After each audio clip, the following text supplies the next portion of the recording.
Ladies and gentlemen, welcome back to another episode of Oafdiscussions. I am your host, Gary Wright. With me, as always, is Mr. Brent. What's up, world? Mr. Webb. Hey, how y'all doing? And last but certainly not least, Shayna. What's going on? Hello. We are back again to discuss the randomness of the week. But first and foremost, how's everybody doing? How was everybody's week since we last were here together? I know. It's been bittersweet for me. As I say, we aware we're talking before this, so yeah. Yeah, it's celebrating my birthday weekend, chilling out for the most part. Happy birthday. Of course. Thank you very much. Yep. Thank you. Doing all right, celebrate. Trying to have some fun. Right. Just got a new phone case. A whole day later than I should have gotten it. Right. Yeah, I cracked my shit. Show it. I ain't even had the what? You can't really see it. You can't see it, but if you, I mean, you have to try. You have to try yeah. really hard to see it. But the fact is, I know. Yeah, it's I not hard. see it. It's right. How did there. you do it? I was babysitting, and Okay, it's not the baby's fault. Mm. That's what's even more. That's what pisses me off even more. It's not even the baby's fault that it cracked. It was me. That was me. I had everything to do with that. Right. So, did you do one of those like I'm gonna throw the phone on the couch and it missed, or did it fall out your pocket? How did this happen? I was playing music for him. Music for him, and it just Oh no, not the slippery fingers. No. And it was right there. It was, and had this been carpet or something? No, this was concrete, man. Oh, yeah. You didn't do the foot thing. You didn't try to stop it with your foot. That's a risky move. Yeah, because then you could kick the shit out of it. And I could have kicked well, that too, and plus, in the angle I was, there was a very good chance I could have kicked the phone into the baby. So that may not be no. It was that was a smart choice. Yeah, if I had to measure that out, this was probably the better outcome. Right. I would say. Yeah. Well, that works. For what it's worth, Right. but it's not bad. It's bad to me. Just as I haven't had this damn thing for 2 weeks. Right. Ooh, death to phone. Sorry. Yeah. Like, just go get a new one, man. Well, Start all over. I will, maybe. I mean, but the fact that it's so new, as far as the deductible and all that other stuff, they're sitting there talking about $200 the day of. Oh, Lord. Let me. Right. Yeah, exactly. That was my reaction. Yeah. So That's a bittersweet day. So what's Right. that? That is bittersweet, man. Yeah. I was gonna ask you how the phone was, but now I don't even want to ask anymore. But from a cosmetic standpoint, it's like you have to really look for it in order to see it. But performance wise, I think it's good. We'll see. Okay. We'll see. So you got the new. So what is the best feature you've seen so far that you like about on the phone? Oh, we're doing product reviews. Okay. Yeah. I mean, this is part of your moment, like. Oh well, no, I'm not trying to do. Well, I mean, hell, if we get a sponsor and they sit there and replace it for free, then you know what? As a matter of fact, sitting there showing it off right for the camera and everything. I enjoy it. For the most part, it's a huge difference as far as the actual feel and the weight and all that for it. Because you were on the S. I wasn't going to actually sit there and say on the the actual S2. product name. But... Hey, okay. Well, yeah, you were on the. Well, it's too late. How now. many generations back? Well, you could have said. too late. It could have been Apple too. It could have been Apple. No, It could have been Apple because they got S's too, so it works either He's way. like 2 steps away from Nokia No. breaking Sidekick. Yeah, really. I had an S5, and I had that for a good 3 years. Because that sounds about right. No. Because I had it when I got engaged. Right. Okay. Yeah. So that was 2015. Yeah. No, I got married 2015. Yeah. Right. Yeah, I was like, yeah. hey man, I was like, wait a minute. 2014. This ain't adding up. See, if my wife listens, she's gonna be pissed. well, we'll tell her. We won't tell her about this episode. Oh well, it is. It's out there now. Secret links. Everybody gets a secret link to this episode. So I had that phone for a good 3 years, and it wasn't until like the last 2 weeks before I knew I was going to replace it, where I dropped it and it cracked. And it's like, so here I am. That lasted for 3 years. This one 8 days. 8 days. Yeah, it's a little bit of a difference. Days. A little bit of a difference. Son of a bitch.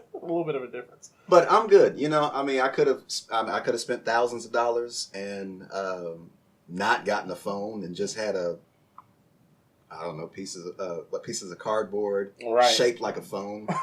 Right. Oh, and that you always have cup and string, sir. You can always use the old cup and string. Cup and string, yeah. Cup and strings, yeah. A hooping stick. I got a cup and string. I'm gonna call my friends over to play with the old hooping stick. Or a smoke signal blanket. Yeah, exactly. Jeez, man. I'm feeling better about it now. It's 24 hours after the fact. Right. But I'm still like, I'm hurt. It hurts, yeah. It definitely hurts. Especially just like... Especially for people, yeah. It's such a short amount of time, too. Right. That's like, you know, you get your car and you wreck on the way out. Of the parking lot, yeah. Right. Ooh. I mean, I'm like that, too, with like cosmetic stuff. Like, if it doesn't look the way it's supposed, I'm like, ugh. Yeah. It just kind of bothers you. Because, I mean, it's something you look at every day. Especially if it's you that did it. Right. It's like, what could I have done differently? Punted it into the nearest grassy knoll. No. but don't let that don't let that darken anything that's going on the rest of my weekend. It's going great so far. Except that. Yeah. Except that. But everything else is good. Everything else is good. That's good. Brent, how you doing? How's things going your way? Oh man. Oh, okay. Well, I'll go. It's been all right.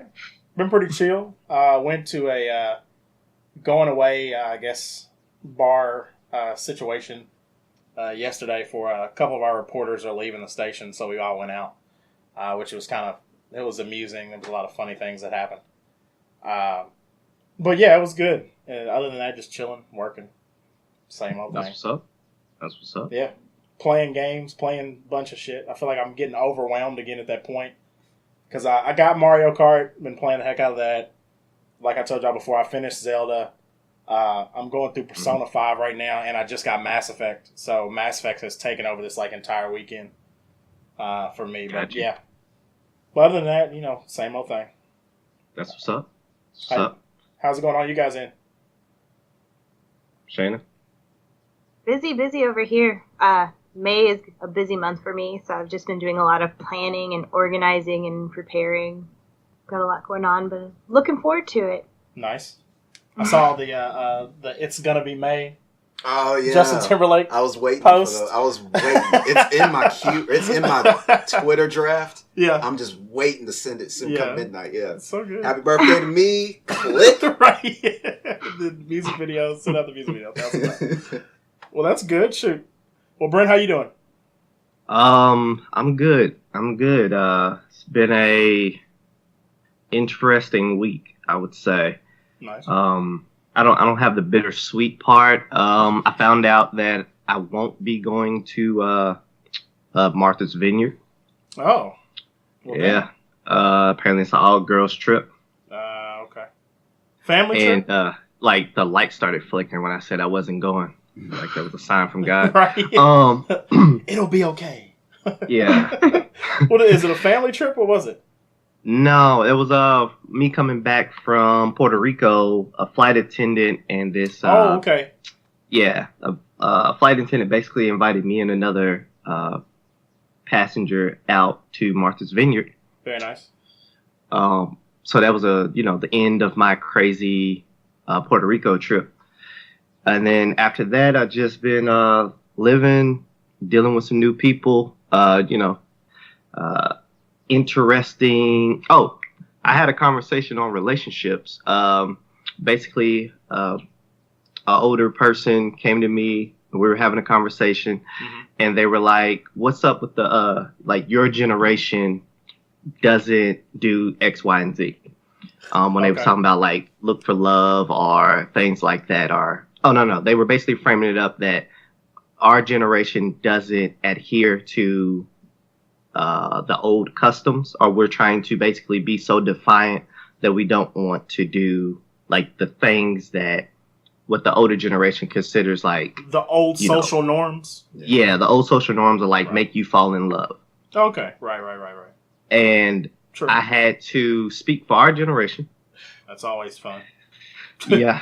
And basically, what I was saying to them is, this conversation is the same this conversation is over. No, well, no, I didn't say that. I was saying like this is the same conversation that the generation before you said about your generation. Absolutely. That with all this new change, things like that, you all are doing what? One, you're too wild. You are too free. You're too this and that. And I was telling her that because my generation, our generation, is basically both digital and analog and digital. Yeah. We've come in a generation where we understand all the old ways, and like every generation before us, we take what we like or what works, apply it, but the things that don't work, we basically scrap it. I think our generation is more to the like, hey, that's some bullshit. Let's scrap all of that, and we'll build our own new norm. So when it was talking about like, because I was talking about like chivalry, I was like, ideal of chivalry is, most people say it's dead. I was like, most people in my generation, I think, would say chivalry's dead. But I was like, but what is chivalry for real? Because a lot of people think they're entitled to chivalry. Right. Like you weren't born to chivalry. Like you're born to the golden rule. Like, hey, treat everybody the way you should be treated. But chivalry is an act of like you showing some kind of the door isn't owed to be open for you, and at the same token, if you hold the door for somebody, they're not entitled to say thank you either. Right. Despite how much that might piss you off. Yeah, I'm about to say that. That's. I mean, it's polite. Yeah. Right. Like, yeah. Absolutely. Like. That's not like chivalry is kind of like respect. It's kind of earned. Like it's something you display to somebody you want to show like that type of compassion or admiration. To. Like admiration or right. Yeah. You just care for in that sense. Like you want to open every door for somebody, cool. Right. You want to close the door when they get in the car, cool. You want to push in the chair, cool. If you want to stand on the side of the street, that's facing the road, cool. Like I get all that. Later jacket on a puddle. Cool. I've always hated that was always a weird one that I feel like never made any sense. I've only seen that in TV. Yeah, exactly. And even then, the jacket puddle thing, yeah. And it's just so stupid. Like no one ever does that. Do you keep the jacket after you put it on the puddle? I would assume so. I guess you just wash it. I guess. Nah, because you gotta wear it. You gotta walk around with that. Yep. It must be terrible fabric. Yeah, I mean, the only way it would make sense is if you were doing that like you were going home, like you were on the way home. Nope, new jacket. She can sponsor me a new jacket.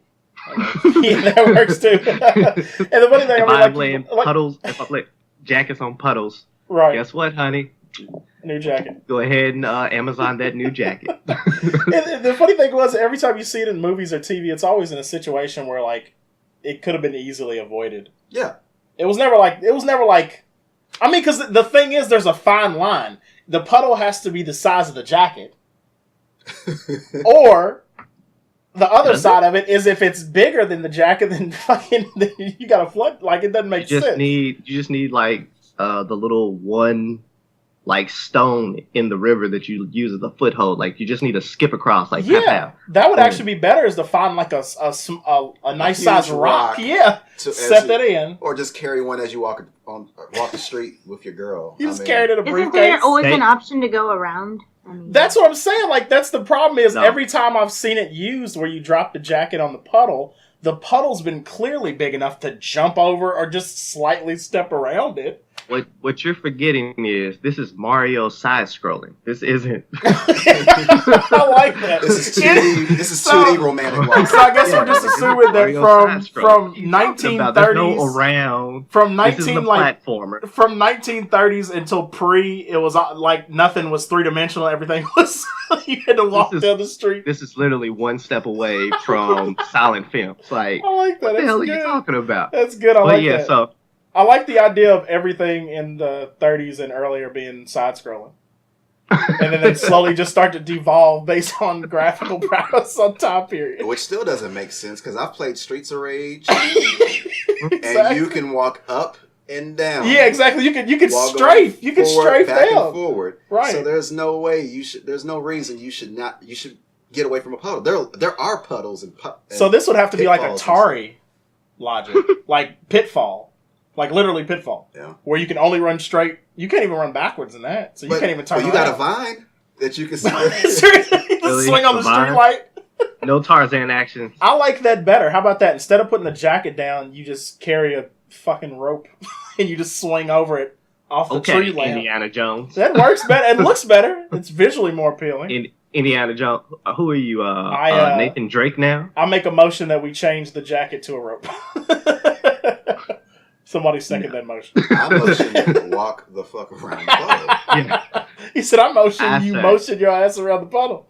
Maybe you should just go the other way. Right, That way, exactly. not for you. All right? Now it doesn't matter Like, because the Uber pulls up in the puddle, so it works. Yeah. And a lot of, as far as kind of going back to that chivalry thing, is as far as that feeling of being that feeling of entitlement. Mm-hmm. I think what also messes that up is the person the guy that considers themselves a nice guy, Mm-hmm. and how it's like, oh, I do this for women and blah blah blah blah blah. I'm totally not like this other guy. Can we fuck now? And It's like, whoa, wait a minute. yeah, Pump it's the just brakes, kind kid. of as far as that thinking like you're earning merits Right. by being chivalrous. Right, That right. entitles you, or that sit there and earns you a spot with as far as getting close to or intimate with someone. And Right. go from there. There's a little bit of that comes into play. Okay. I agree. As Also, You got oh, I'm sorry. Go ahead. What? Go ahead, Shane. I'm just playing off of what you say. There is the opposite where some women, like men, are chivalrous just because that's their nature. Right. Yeah. And women make the assumption that's the intent to get in their pants. And then, you have some of the, like, over extreme feminists that are like, I can open my own door, raw. Cool.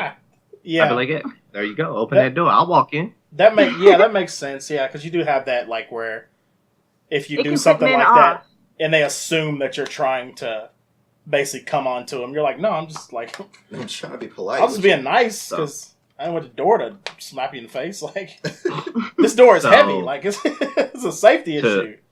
To all guys who are finding themselves too chivalrous or whatever, if things are not working, dial it back. All right, only do so many days chivalrous. All right, make it like every Tuesday and Friday. I like that. You open doors and shit It's like that. All the other it's days, like Lent. fuck. It's like Lent. I'm saying I'm only chivalrous in April. that's what I did. Sorry, old lady with a bunch of bags. It's Tuesday. Not on I Tuesday. can't- Right, it's I can't Tuesday. help It's my it. day off. It is what it is. I really did that though. You I just really grab did a that. banana. Wait, you really I was- let an old lady hanging? Left the old lady hanging? Yep, everybody. Everybody. I ain't carrying groceries. You ain't my grandma. You wasn't shooting with her in the gym. You gotta do like Ice Cube. That's somebody's You know what I'm grandma, saying? fool. She didn't invite you over to supper. Right. Mm-mm. I don't know you. He said it was Sunday too, and I didn't She get nothing. might to be eat. trying to get in my pants. Who knows? Mm. I like that idea. That's good. That goes back to the so- assumption thing now. So yeah, that was a interesting conversation that was about like relationships, and they brought up the ideal of from their generation, I guess they never thought of, because this was a woman, they never thought of the ideal of shooting your shot. Like guys basically throwing spaghetti on the wall, like keep shooting your shot till you hit one, right? Because they was like, their whole intent was hold out until you find like the very right person, and then show them that energy, like show them that all your attention, right? So you're saying just Versus- like, Oh, so go ahead. no, I was just gonna say you're just saying they were saying just like focus on like one person when you find that one person type thing. So yes, kinda but go from there. they were basically, it came down to the approach. Like think of this Oh. as the approach. Like instead of on one hand, Courting is their what you generation Courting, is yeah. What you say? Courting. Yeah. So courting, Yeah. That makes sense. like wait till you find that special person and then build with them, right? Okay. And then there was the other, like let's say our generation's ideology that you just take the shots. Like just keep taking shots until something works, right? Right. And they were like, well, I don't think, like, I wouldn't want somebody to do the second idea because they never thought about it. As they were like, why wouldn't you just wait till you find that one and then go from there? So Right. I had a conversation because I realized it was just an idea of ideology. Yeah. Right. And I was like, okay, take me for example. I was like, you being a woman, I was like, with you being a woman, that might work for you a lot easier because men will keep approaching you. So you could wait, set the trap, wait, and then other I think it was like Venus flytraps, like you just close down when you got what you want. Right. But you could wait, and then there'll pretty much always be a selection or a group of guys who would take another shot at you, right? I see what you're saying. But I was like, but me being a guy, very few women approach me, like approach a guy. There are women that do, but the vast majority are not really approaching guys. Right. I was like, I don't know about in you all's lifetime, how many women have actually approached you all, asked you all for your number, something like that? Man, maybe one. Are you for real asking, or are you trying to? Yeah, I'm asking a legit question. Like, just probably off top. one. I think for me, I could think of two, maybe three. I'm pretty sure one. And I'm pretty sure one was too young for me to even conversate with. Probably the same. Like 18. Right. That's interesting. I've never actually sit there and it's like literally just approaching you, not because like I've had women approach me. I've had dudes approach me too. So which is. And so I understand, and like I kind of understand now, and that's kind of how I've kind of chilled out as far as approaching certain women. As far as kind of, see, here's the problem with labeling "shoot your shot" as something bad. It's basically shooting your shot is letting your intentions be known, letting it go out there. Here we go back to as far as people being chivalrous and people finding ulterior motives for it, this, that, and the other. There's a good way to go about shooting your shot. You sit there and just approach someone and sit there and just and holler at them, and like in the same sense as what we've done in this generation and what we've been doing ever since. Right. And then there's also the shooting your shot. It's like, hey, let me suck them titties right quick. Let me holler at you. Let me holler. That was a good point. Yeah. My bad. Keep going. Oh, and as far as shooting your shot, I don't really see that as a bad thing. Right. There are just extremes to it. There's one extreme and then there's another. And that kind of goes along, and that's kind of why I can't stand generational talk or conversations or something like that, as far as that generalization. Generalizations for generations. You see, I kept trying to put the quotations up. I was like, okay, so you brought up a very good point that I kind of covered, but I didn't get to cover per se about the intention. Right. But I was saying basically like what you call shooting your shot is basically since I have to approach, I was like, I would have to approach more women, right? I have to keep approaching that. If the first one works out, then boom, I don't have to worry about that anymore. But like, that's my introduction. And they were thinking that like, this is how you find love. I was like, no, I'm not gonna like, just because I take a shot on somebody who I don't know, doesn't mean that they're gonna make the cut. We're gonna be compatible. We're gonna be like, something special down the road. I was like, they could be a friend. They could turn out to be an enemy. Like, I was like, we were applying the same. The end all be all. Right. Yeah, but I was trying to tell her, I was like, so that opens the door. This shooting your shot, thought that opens the door if it works, like as an approach. Like now, I didn't go into like the intent, like, oh, I'm just trying to bone or I'm just trying to do this and that. I was just talking on a playing field, like just something simple. Like I walk up to somebody, I say, hey, you look blah blah blah. Maybe we can exchange numbers. If it works, cool. Then we take the getting to know somebody and putting the energy and stuff in if we're compatible. If I feel like, hey, this might go somewhere. Right. If not, then, you take another shot somewhere else. I did say all shots aren't good shots. And just because you took the shot doesn't mean it's going to hit. So you do have to understand that, like, there is going to be some failures and rejections and things like that. But I was like, but it's kind of different from the way I was looking at it is like, I don't think women have to apply it as much or as a norm or as a thought about norm. I'm trying not to generalize it, but I keep doing it.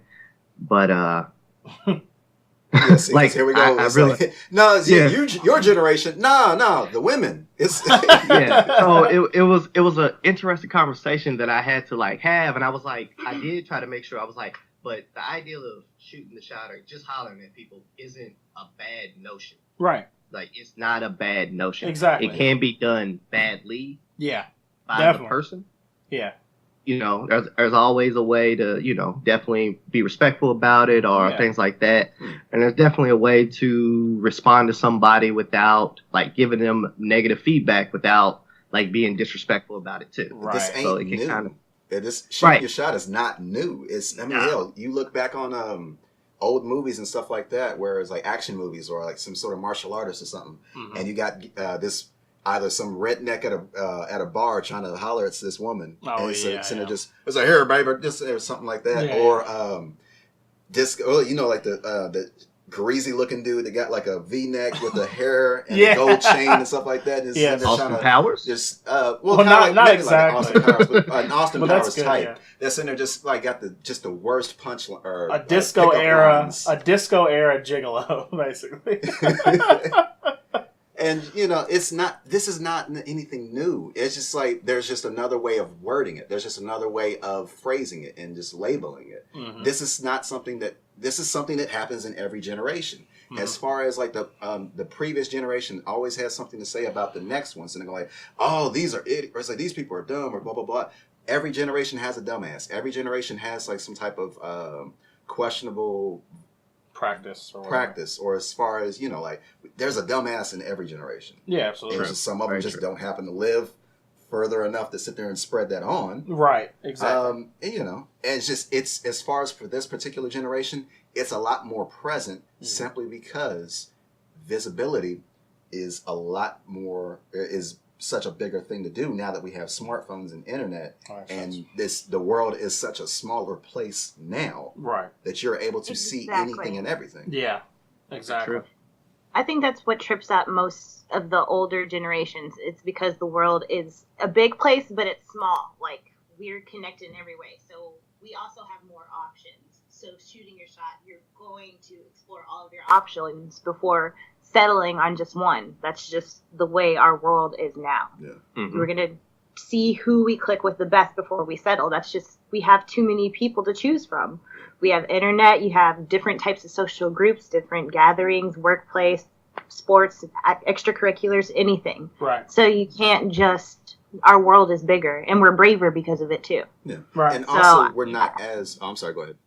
Go ahead. Okay, and also we're not as family focused, I would probably say, as far as from a generational standpoint, because as far as I believe in that, especially in a capitalist nation, as such, and it's as far as that being pushed, as far as wanting to be successful in some sort of venue, as for some sort of business, this, that, and the other, there's a lot more business-minded individuals, especially if your parents are pushing you towards advancing a career or going forward there. Absolutely. You're not going to have, that's kind of, you know, there's a way to divide that focus.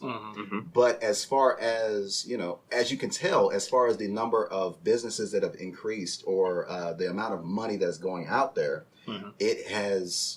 it's a lot more focused as far as, well, let me get my stuff together before I worry about what they would envision as settling down.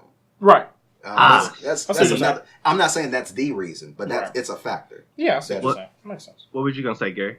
No, go ahead. Comments on the settling down, that part? No, I think it makes sense. I know a lot of people. I mean, there are a lot of people that do still like that's a focus or a goal within their like main, whether it's like very soon. I just think like normally a lot of, and this is just from my personal experience and then from talking to like other people too, I feel like a lot more people are in that mind space of let me get all my shit in order first in my career, where I want to be in life, hell, where I want to live, regardless, whatever, and then I'll worry about the whole family, building a family out. And then I might try to get married, but we might hold off. We might get a dog or some shit. You see what I'm saying? I mean, it's just like me and Shayna have talked about before. Like, as far as me personally, I didn't plan on having a child. That wasn't in my, I guess you could say, my main focus or plan when I thought about it.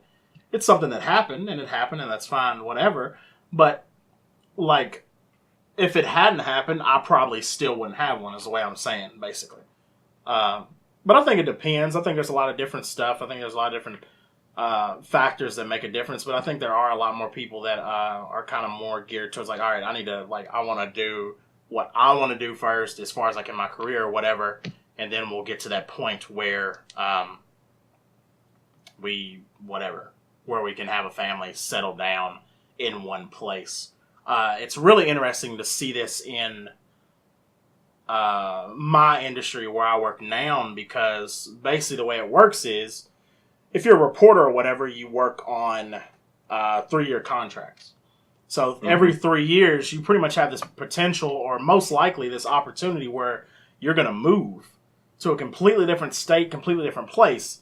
And if your significant other or whatever is not in the same field, it becomes this kind of like push and pull kind of dance thing where, like, your 3 years might be up. They might have gotten a job where it's like a secure job that's located in that place where you guys were, but they have to move. Now they have to kind of shift and catch up. So you see this interesting kind of like dance thing of like this shifting between like the cycles of industry, like contracts and everything.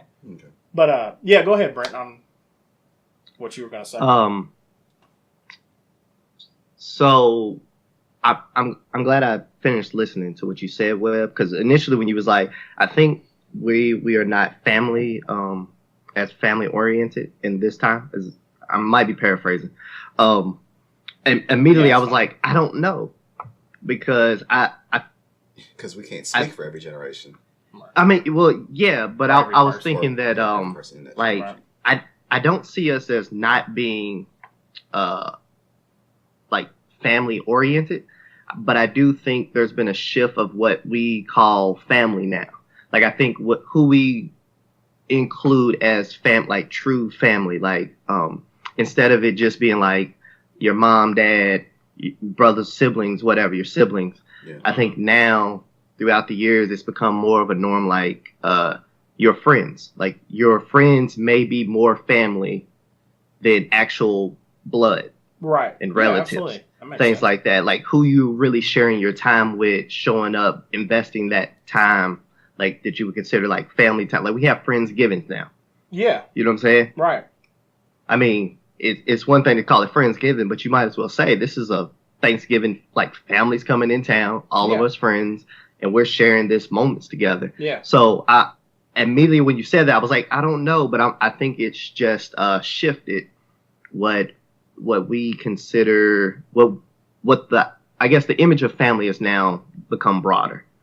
It doesn't just include who's your real relatives, and it's probably been throughout time, but I think that's like become the new norm. Like, people are now going to hang out with a friend over hanging out with their own siblings, and that just might be compatibility, things like that. But, you know, people are really calling others like real brothers, sisters, whatever.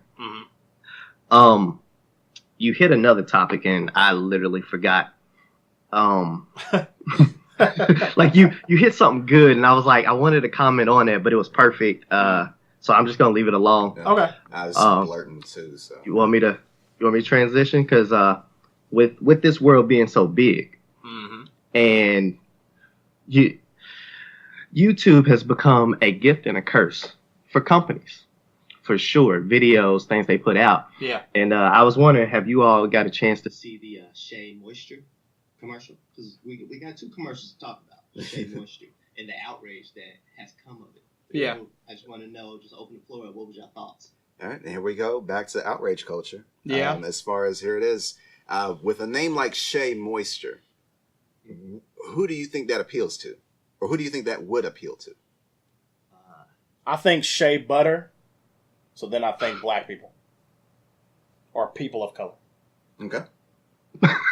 Is there I'm just going to go ahead and say this early, that I have been an avid user of this product for a while. Right. So, right. What are you doing now? Are you using it still, or? I am definitely still using it because my hair is the best it's ever been. You're black. Oh. You know, stupid. Oh. You know, stupid. Come on. Okay.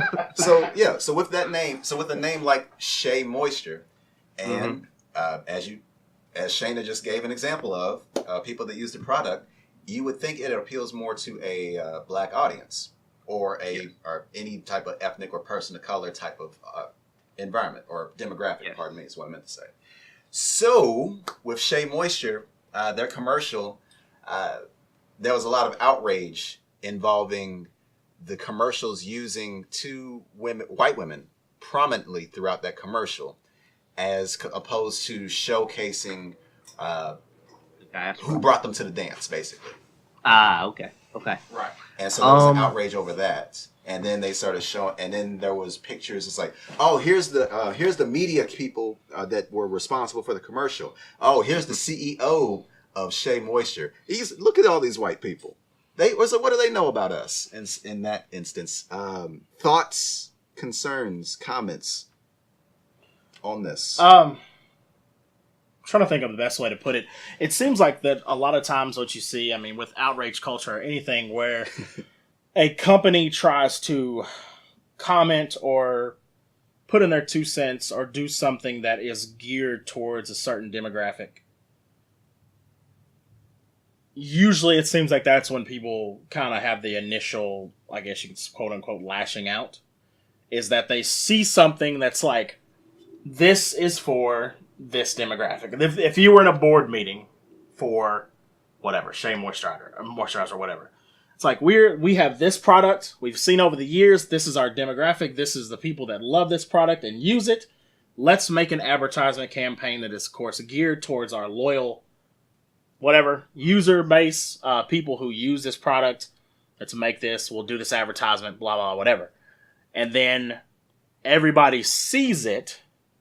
And they're like, wait a minute. What happens kind of in the outrage thing? It seems like people are like, hey, you're not that demographic, so you don't talk about them. Bad. Like, that's what it feels like every time. And I'm like, a lot of times they understand who it is they're selling the product to. It's not always a thing of pandering. Sometimes it is, absolutely. Which we'll get into. Yeah, but at the same time, it's like sometimes like these people, and I mean most companies. What do you mean in America, these people? Yeah, no, the companies, those white people. But these companies and stuff, they spend millions and millions of dollars, and they obviously keep track of who is purchasing their product and everything, and they know what their demographic is, and they go, well, this is who is buying our product. I want to keep them happy so they continue to buy our product. So we need to have something that clearly is like, we see that you are the people that are buying our product. Now, some people make the argument, well, why don't they go after the other demographics that don't use their product, because then they'll bring in more customer base. And that's kind of what it looked like they were trying to do. Right, exactly. And that's trying to branch out, it seemed like. Right, and that can be seen as another and that can be seen as another strategy, and this is coming from business, where like it's like, okay, yeah, and that's what happens. People see, wait a minute, this product is for insert mental image of who I think this product is for.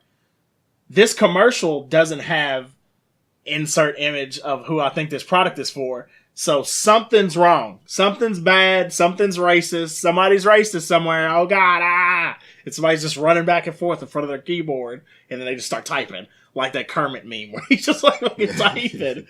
And that's what I worry about that happens a lot of times with like the outrage cultures. You just have that kind of knee-jerk reaction, which a lot of people, and I mean most people, don't have an extensive understanding of business practices, or even on a surface level understanding of business practices. But I wish a lot of times, I mean, like I said, there are times where it is pandering and you're like, all right, you got to check a company. Pepsi commercial that we talked about before is clearly an example of that.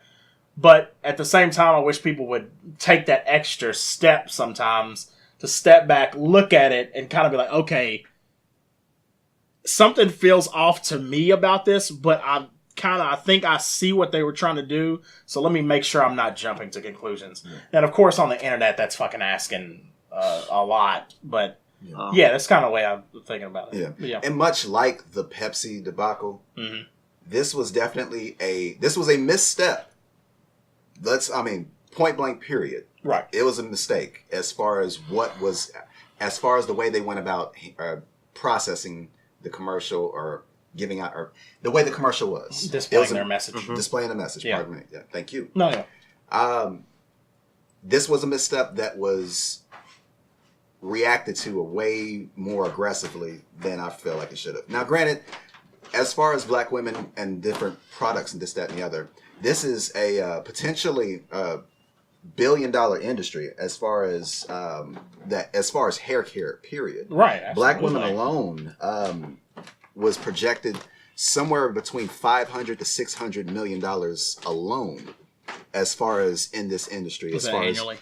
Annually, or yeah, that's what they're projected 500 to 600 million as far as sales and things of that nature goes. Right. And which is weird, as far as that being looked at as being underrepresented. Excuse me. Yeah. I can't tell. I mean, shit, I'm bald. Right. I don't really watch all those commercials. The last ones I remember were Black and Beauty. Is it Black and Beauty? No, it's Black and Dark and Lovely. Dark and Lovely. There we go. Or Bad and Black. Bougie. That's probably what I was thinking it was. Yeah, Dark and man. Lovely. See, I can't even say shit. I can't even get the damn product right. So Dark and Lovely with Kelly Rowland was the last thing I remember seeing. And the last thing I remember paying attention to was Just For Me back when I was a little kid and seeing those commercials and stuff like that. And so that's as much exposure as I have towards hair. Right. And then you see shit like on TV where it's Pantene Pro V or this, that, and the other that shows typically white women and goes from there. And so I kind of see, as far as what Shea Moisture, the commercials they were trying to follow that same path, but it's like what they could have did was come out from left field from it and sit there and showcase who all this could appeal, or who all this can appeal to, instead of just going like, okay, we got this audience, hey, y'all come on this way, let's try to appeal to them, let's show them the way this is. Like, no, just kind of like more all encompassing. Yeah, as far as not just be like, okay, we got y'all sit back, let's get this white people money. Y'all could have been like, hey, look at all these people that we have that use our products. Jump on in, the water's fine. That type of aspect. Right. Yeah. So I actually have no problem with Shea Moisture getting drugged or the outrage on this.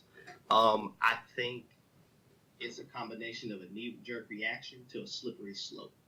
I think that commercials like this could go, since they've had missteps like this before, like companies do this all the time. One moment something was Dark and Lovely. Next thing you know, it was typically marketed to a certain group or a certain way. Just because you add in someone doesn't take away from that. But what if the next commercial that comes out is no women of minorities or of colors, things like that? Would you then want to outrage then, or would you want to nip it in the butt and be like, hey, I'm not feeling this. Who are y'all really marketing to?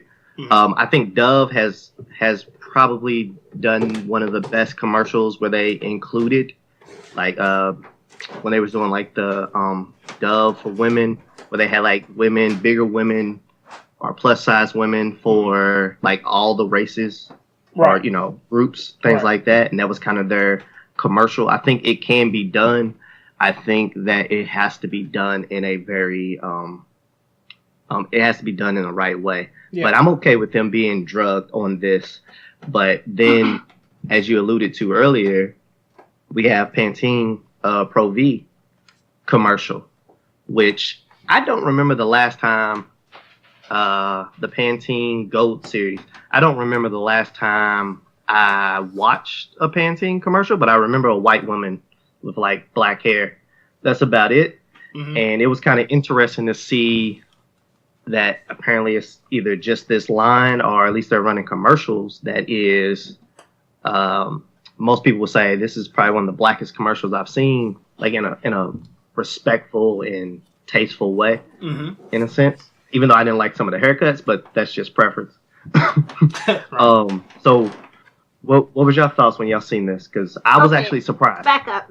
Okay. Can I just speak as a black woman who has black hair that's been using products about Shea You Moisture probably and should have this? been speaking the entire time. I was waiting on you to chime in. Yeah, that was kind of. Well, I wasn't going to cut y'all off, so. Yeah. Go for it. But here's the thing. I forgot my comment. Black women are, since the beginning of time, since we've been around, have issues with our hair. We're always picked on about our hair. Mhm. If we let it go natural, it's too big, it's too unkempt. We wake up in the morning, we're in a rush, we have to be somewhere. We can't just get up and go with our hair. It's a process. Right. It takes forever, no matter what we do with it. Mhm. So, white women, it's easier for them. They can manage their hair. They can wash their hair, get out of the shower, and just go. Right. And it'll still, they can get to the office and still be acceptable. Black women, if we did that with our natural hair, we would be said that we're unkempt, that we are messy, that we're not professional. That's the issue. Right. With a product like Shea Moisturizer, it was helping black women tame their hair in a way that they could just wash and go. They could just have a simpler way. So that's why black women bought up the product. It's for our natural hair. Even again, with the commercials. I hadn't seen commercials really for Shea Moisturizer. And again, like you said, Webb, black women buy up just the beauty market in general, no matter what it is. Majority of our money is going to it. Coconut oil, coconut water. I did have a comment for anybody that wants to boycott, or you feel like that's your thing. You want to boycott or not use any of the products. Donate the products to somebody less fortunate. At least help somebody else out. I thought that was I seen that online somewhere. Some people were like trying to get people to donate to a certain, like impoverished people, or just people who could, don't have the resources to get this type of care or hair care. If you're gonna boycott and you still have some, like donate it to somebody. Like at least let somebody else use it, or who might not care. Right. Like help somebody else out. True. But let's be real. We spend so much money on that shit. We're going to use it to the last drop. Right. Most likely. I was about to say, yeah, the money's already spent.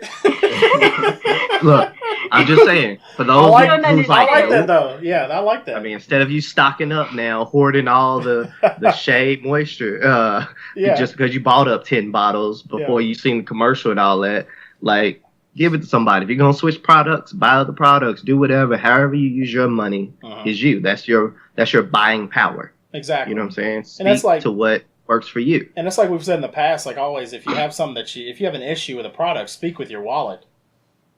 Yeah. Don't buy it. But or outrage whatever. culture helps that. Yeah, outrage culture helps get people on board. So outrage culture is a double-edged sword. Yeah.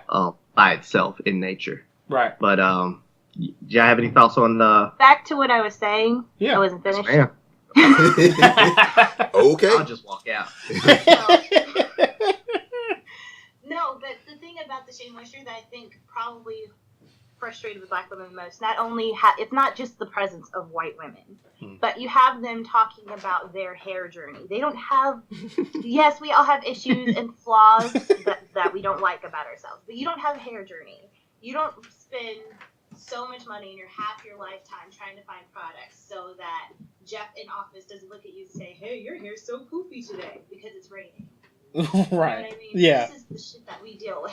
Or the humidity is a little different or something like that. Exactly. Right, or just the comments in general about how our hair looks different every day.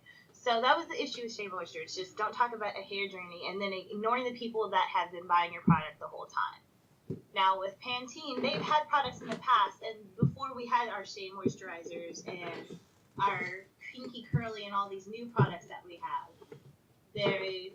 Pantene was always good and known to help black hair, but it was kind of touch and go. So with this new Pantene Gold product and their commercial, timing was a little shady. I will say that. But it was a beautifully done commercial. It wasn't exploitive or anything like that, in my opinion. That's very true. Pantene? Pantene Gold. Was it a clapback? Well, I felt like it was went a clapback. it went back to that little comment that we made on what actually the same comment you made, Brent, where you were sitting there talking about with the when Pepsi fucked up with their commercial, and you was like, "Oh, Coca-Cola should have doubled down and sit there and did this, blah blah blah blah blah, Black Lives Matter, etc." Pantene with their gold commercial kind of doubled down in the exact opposite way that Shea Moisture did, and sit there and showed and featured all these prominent different stages of black women, as far as from infancy to elderly, and different hairstyles and different whether it was natural or laid, I guess, Fried. baked to the side, yeah, all that good stuff. They're showing different textures, different ages, and this, that, and the other, and appealing. And the funny thing is, here I am seeing not outrage, but complaints over the commercial. And a lot of that could have also done with the timing, as Shayna mentioned. And a lot of that could also felt like they were going to like, no, I see what you're trying to do. And they felt like they were being pandered to, and they didn't. And they felt it was very ingenuous, or they didn't feel that it was disingenuous. They didn't feel that this was genuine as far as reaching out to them, and especially it was like, oh well, y'all products suck anyway, or is they don't sit there and tend to black people hair anyway, and shots fired. And so it's like it's damned if you do, damned if you don't, as far as when it comes to certain things like this. Right.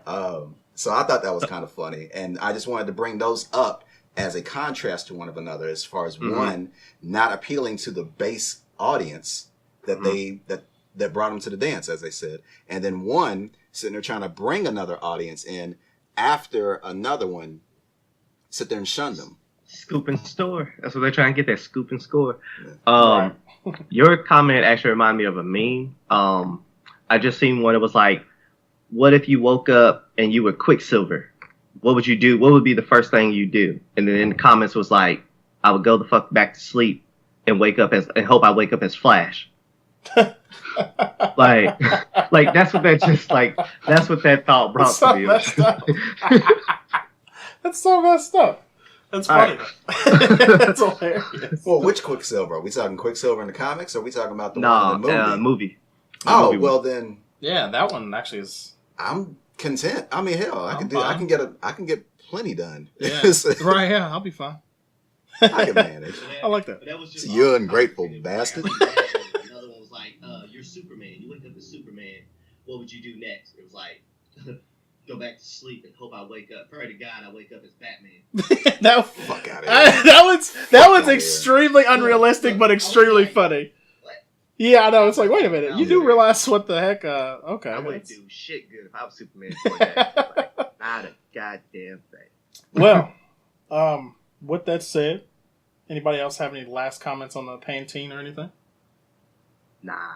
All right. Am I good? I mean, I'll showcase my ignorance on it. So. Well, there was something else that happened that was a little bit more, I guess you could say, funny for most people, except for the people that were involved. White people again. Yeah, that's true too. What happened in white people this week? There was this festival that was thrown in Nassau. Nassau is in the Bahamas, of course. And it was this basically kind of like private island. It's called the Fire Festival. Yeah, Fire Festival. It was supposed to be on a private island. Yes. Supposed to be one of the islands that Pablo Escobar actually used to own. Yes. It was one of the look how cool this island is type selling points things that they used. Yep. But yeah, it was a music festival that was promoted and kind of like backed by... Supposed to have Blink 182, Major Lazer, Good Disclosure. Music, Migos. Yeah, I remember them. A few other bigger people. 21 Savage. Yeah, 21 Savage. A lot of the backers and stuff and people who kind of like promoted it were like Instagram like type influencers, I guess you could say. And the other interesting one was Ja Rule, which is the one that kind of caught I guess he's probably been the biggest target or inclusion on the whole because he's the thing. biggest name that involved that helped out with the founding of this, right? The Fire Festival. Yeah, so basically it was a festival that you pretty much had to pay like a lump sum amount, and that pretty much got you to the festival. got you the weekend Thousands. tickets. Yeah, thousands. From 1,000 up It was to 125,000. Yeah, it was from 1,000 up to 125,000. I think the latter end of that up to the 125,000 basically got you your own like yacht rental while you were down there. Was like the biggest on the back end. They said you were basically in like luxury little like small lodging quarters. Food would be provided, luxury. Like a lot of these words were constantly thrown around. The commercial and stuff for it was very well done, very flashy, kind of like looked like what you would realistic, expect what you would from expect, a cruise, yeah, like a cruise commercial or something. Yeah, and a lot of people latched onto it and like was like, "Oh, this is gonna be the new Coachella, whatever, yada yada yada." But it was clearly like a very specific financial group that could afford to even go to this thing. I mean, even on the $1,000 side, it's still pretty damn expensive. Yeah. But it was just interesting because like pretty much what happened was they pretty much you went to the airport, you got on the flights, and they basically were flying everybody in and dropping them off and then going like flying everybody in and getting them to the venue, whatever, to the island. And after arriving, as soon as the first wave of people started arriving, that first like night hit, then like chaos basically unfolded and kind of like the curtain was pulled back almost immediately. Yeah. Shit looked like before they got to the tents. Yeah. The tents. Never mind lodging. You were I don't know what you were expecting as far as being out on the island. Yeah, it was like they were supposed to be like cabanas, like little lodges, like little like cabins. Everybody's supposed to have their own little like 2-bed cabin, small but big enough to like basically be able to like. Yeah, I think they're expecting, how rich people have this thing called like glamping, where it's rich people camping, where they have like giant tents with like beds, like real beds, and an Xbox and big screen TV and shit like that. Exactly, yeah. And then go fast forward, you show up there, and these aren't even tent, and like these look like the exact tents that they used. They were the FEMA tents. For FEMA or Tahiti, like with the issue with Haiti. Yeah, exactly. Like disaster relief type tents. Yeah, exactly what they were. And I've seen a couple of Snapchats where people that were actually there, and as far as showing the showcase, it's like it looked like they just threw a bunch of white people on the set for The Martian. Yeah, that's exactly, yeah. It was just all this rock, all these rocks, and just it looked terrible. It looked extremely uncomfortable. It was dark. Looked like it was still construction equipment, as I remember. It was like they were still in the middle of making it. Yeah. It was basically like if they were in the middle of building the festival and they're like, yeah, let's go ahead and bring everybody down here. Fuck it. And then like the first thing that kind of triggered me and like I found it was because I saw like one of the blogs that I follow was like Blink-182 was backing out of Fire Festival, whatever. And I was like, what the hell is that? And then I just followed the hashtag, and that's when like basically a good hour of just laughing my ass off pretty much kind of unfolded. But the interesting thing and the thing that kind of people were trying to look at is, one, was this intended from the beginning to be just a big scam? Or the other more interesting thing was this intended from the beginning to be like this big social experiment to put the affluent, rich, white demographic in the place of the refugees and lower, kind of like less, kind of like you went this privileged people that they so just kind of like scoff at and just kind of like whatever, or don't like, or whatever you want to call it. This went in a different direction from what you just asked. Because when you said social experiment, I think she's kind of reacting. I think she knows where I'm going with this. When you said social experiment, I thought you were referring to, was it last year or was it way early this year, the ATL orgy? Oh, yeah. Okay, yeah. That's what I thought you meant as far as like, how many people can we sucker as far as this amount of money and sit there and go from there? And that's what apparently kind of the scam part. So apparently thousands. Yeah, apparently thousands at very, very high amounts. Most people I saw that were like tweeting about it and commenting on it were like people that spent like $7,000-$10,000 a piece, $12,000 a piece. It was just very interesting to see, and part of me would love if it was a social experiment in that way. And they just never said anything. They just let people speculate forever. Okay.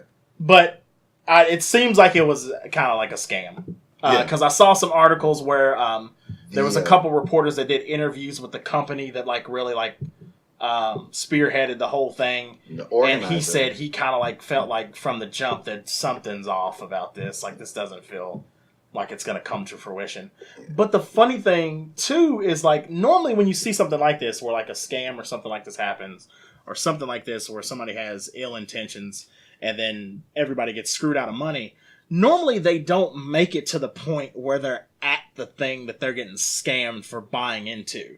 That's the part that makes it interesting, is the fact that they flew these people there and got them basically locked in an airport. And it just crumbled upon arrival. Like, they let them get to the basically punchline and see it and be like, oh man. Yeah. And that's usually like, it usually doesn't make it to that point. Which I wonder if it was like they thought about it from the beginning. They knew it was going to be screwed up. They were like, well, we've got so much people buying in. Let's at least try to make it look like we're making an attempt. Get them down here on like a cheap ass flight, and then we'll just pull the rug out from underneath of them. It was just amazing like how it happened. I'm curious as to what the exit strategy is. That's what I don't know. I'm like, because it's, and like here we are, it's still an issue. It's still unresolved as far as what the fuck were y'all thinking? Exactly. And like I've been trying to find the organizer for the longest. And like, go figure that that his name is hard to find. Yeah, yeah. But no, it's he was avoiding. It's Billy McFarland, who is an entrepreneur who has a history of scamming people. Okay. And so as far as that name being attached, and which is even funnier is because unless you are really in the know on this, everyone's blaming Ja Rule. Yeah, exactly. That's the where's Ja?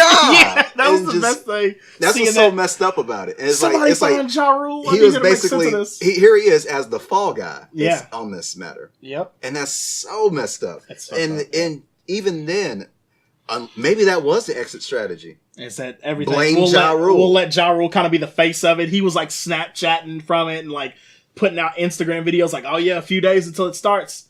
Like whatever. So he kind of put himself in that position of like, yeah, I can't wait till you guys get down here. And then the Billy guys just in the background just like, yeah, it's good.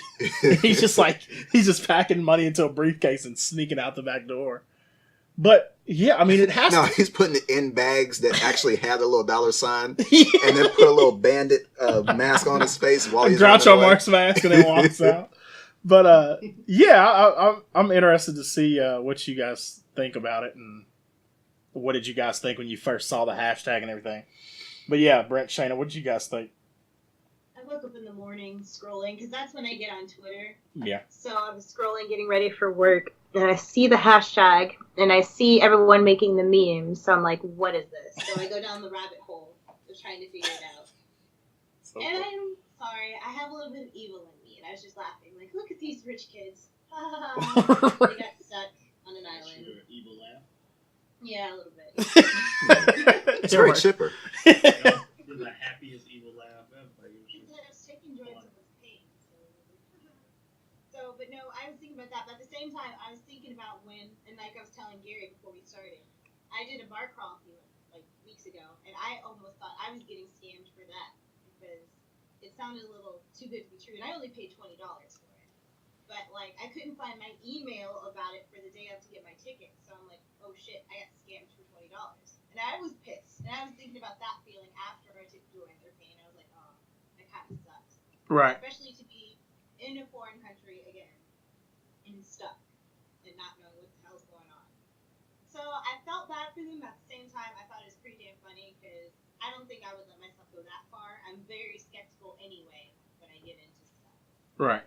So it's a little crazy to me, but the fact that I also think it's funny, Kendall Jenner, I don't know if you knew this, she was involved in this. Yep. Yeah, I saw that. I did see that. So she's just having a bad week all around. Yeah. And Bella Hadid, all of them. But it's just, how can you promote this and not have full-on details about what's going on? And how it's crazy to me. People will sign up for anything just to put their name out there. Right, exactly, yeah. It's entertaining. I'm excited to see how this unfolds and what happens if we're going to get an explanation and find out what the end game was, who gets punished. Right. It's going to be interesting to see. Yes. But is everyone home now? haven't followed up on it. Are they still stuck? I'll have to double check. Yeah, I can't. I'm not sure. I At haven't the looked time at of it. this recording, I feel like they were. I thought they were still there. I thought there were still some that were stuck in the airport in Nassau, Yeah, but I'm not sure.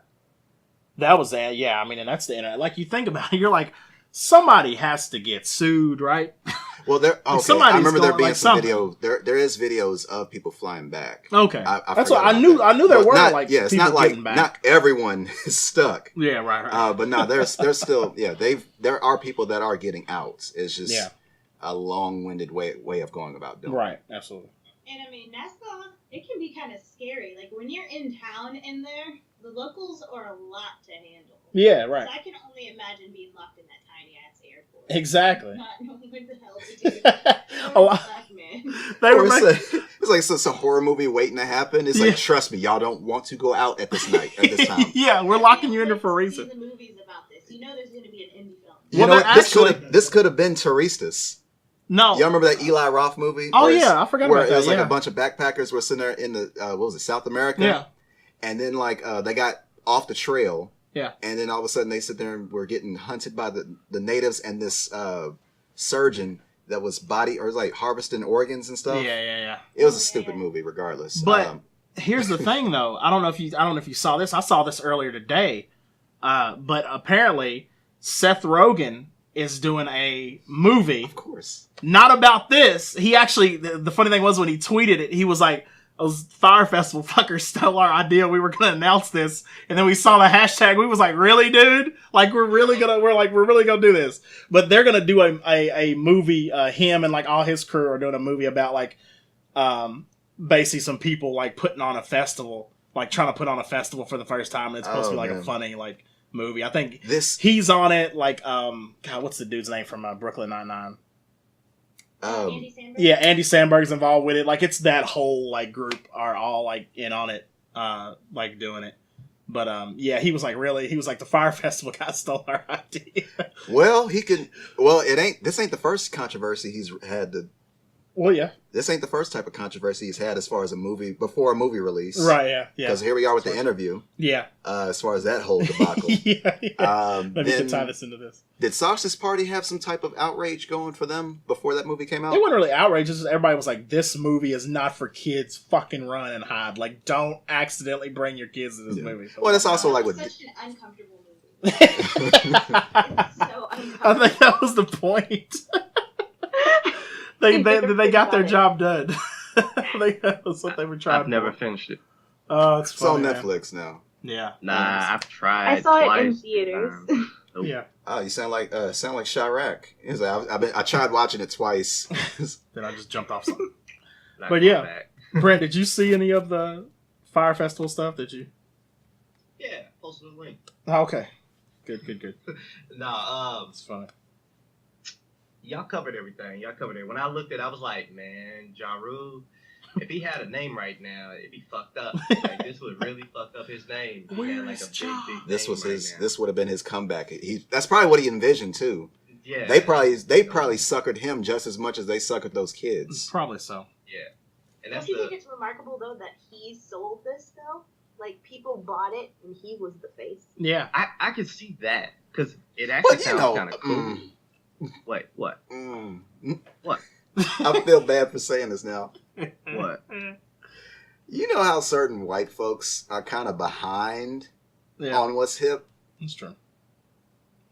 Or they still or they'll sit there, or they cling to the older stuff. Or they'll cling to like The yeah old- they'll the still like he's a rapper. Forget I it's said that. fine. It's funny. I like that. No, because that just reminded me. Because like here I was like, this is not just there. I'm not trying to be racist. Off this. There's no way to go about there's no way to say this without sounding racist. So I'm gonna have to own up to it. That's so good. But it's what tends to happen Mm-hmm. is if I'm around a parking lot Yeah. and somebody's blasting music Yep. and it's a white person Yep. and it's hip hop, Mm-hmm. it's usually years behind. Yeah, I've heard Little Flip recently in like a big like truck. What? Like he's a strip club. So. Well, no, that's not an excuse. Wait, what? Don't use that as an excuse.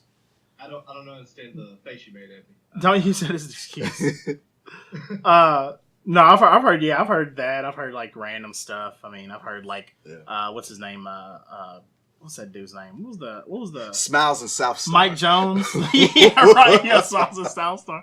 I mean, I've heard all kinds of stuff like that come out of like big dually trucks that probably were just playing Luke Bryant 5 minutes before. So it's always funny. Or you'll hear like some really like grungy gangster shit like Migos. like that's Every now usually and the variation. If it's on the radio, or it's something that's on the radio. Yeah, on the radio. Yeah, that makes sense. Grungy gangster shit. Right. Bad and bougie. It's been stuck in your head all day. Yeah, and I just love doing that dance. That's all you gotta do with that song. You're like a Walmart toy right now. Yeah, that's all you gotta do. Press Press the hand. It's just a Quavo doll, and that's all he does. It just does that back and forth. It's like three. Not Yeah, it's helping like you Snuggles nickname. each soul. Yeah, right. Yeah, exactly. Press button here. Woo, woo, woo. That's perfect. That'll be his sound effect when he presses the button. Like whoop whoop whoop. Yeah, bad and bougie. Yeah, then it just drops them. It just does like the first line, and then it stops. Be like, I love you. Then it cuts off. No, that's great. But yeah, so I guess that's a wrap. We did good. Yeah, Guys, that works. thank you everybody for joining us. We appreciate it. Hope everybody enjoyed it. Hope everybody enjoyed last week's episode. Sorry for the weird audio stuff, but yeah. We got more videos coming, more movie kind of like commentaries coming on our Cinemahogany stuff. So we hope you guys join us for that. Thank you guys for joining us again.